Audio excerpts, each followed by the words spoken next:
Here, buddy, it's Mark again, and I want to do a follow-up on this battery-operated clock. I did a video, but my camera didn't have enough space on it, so I'm gonna have to do a different video, and this is it. I had to solder the two blue wires to this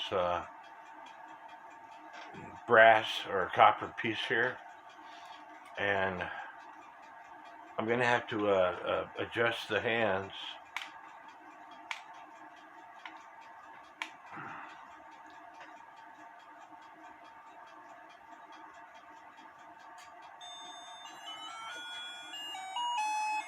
I don't know if you can hear that or not, but that's how it plays. It's not that loud, but at least I got it going. So I'm gonna take this pen off, take the minute hand off, and put it up at the 12, because that's where the music starts.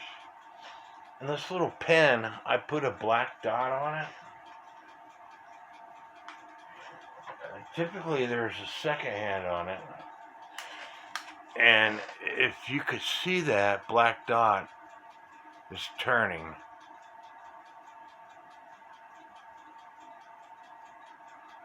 showing that the clock is working. Hopefully you could see that black dot on this little post here. Sometimes they put a second hand on them, but this little pen would be this little post would be the second hand.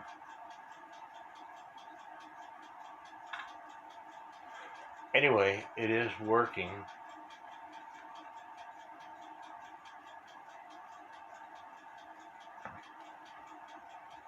And I don't typically work on battery operated clocks, but this, like I said, this was in my house. I hope y'all like this video, and may God bless each and every one of you. And as you can see, I'm supporting Seth Lingenfelter's t-shirt designs. I love it. I've got about 5 of them. Now I'm going to order more. May God bless each and every one of you.